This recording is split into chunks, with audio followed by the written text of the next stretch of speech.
classmates and Mr. Redican. Again, I am still firmly opposed to the idea that cyberbullying causes more harm than physical bullying. And although Veronica did point out that cyberbullying is more common, and I do not contest that, that's not what this debate is about. This debate is about the detriment of bullying when it happens, not how often it happens. We both talked about suicide at different points. However, I have a statistic. According to different studies, separate studies by Yale, bullying victims are between 2 and 9% more likely to consider suicide. 2 and 9 times, sorry, more likely to consider suicide. But where cyberbullying victims are between 2 and 6% more likely, physical bullying victims are between 4 and 9% more likely.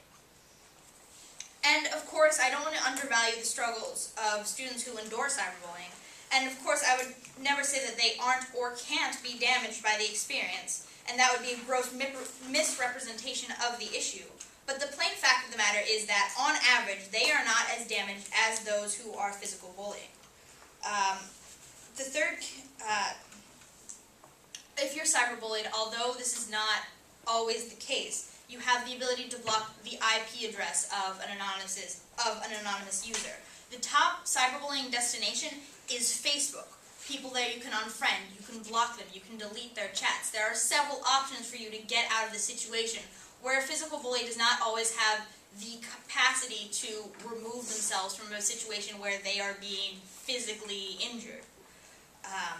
And yes, some of the examples I shared were a bit of extreme cases, but that's what we have to talk about. Both cyberbullying and physical bullying have real consequences, but the question is whether or not the consequences overall of physical bullying are worse than those of cyberbullying. Veronica brought up that I'm sorry, this is not what I wanted.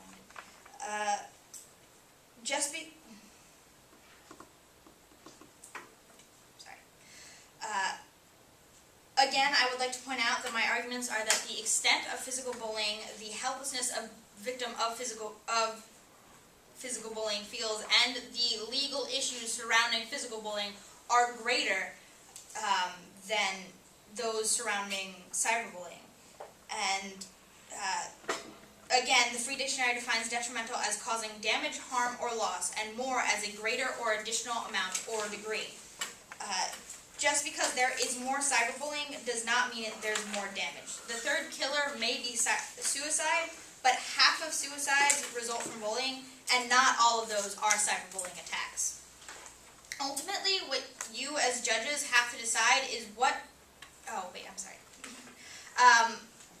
Also, Veronica did point out that if someone is not necessarily bullying you directly on the internet, that does not mean they're not still talking about you, which constitutes verbal bullying, which by her own admittance in her constructive is not what we're here to talk about this evening. We're talking about the direct bullying, either physical or cyber, of the victim. And ultimately, what you as judges have to decide is what type of bullying is more detrimental. Does cyberbullying cause greater damage, harm, or loss than physical bullying? Does being sent a threatening Facebook message that you could block cause a greater amount of damage than Casey shoving you against a locker?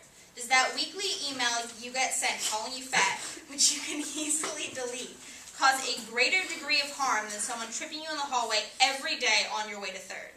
And do you lose more when that I am pops up telling you that no one likes you, or when Gotti takes the project you've been working on for weeks and tears it into little pieces? Oh, how dare you. The answer is no. Gotti would do that. If the answer is no, cyberbullying is not more detrimental than physical bullying, and then you must vote accordingly.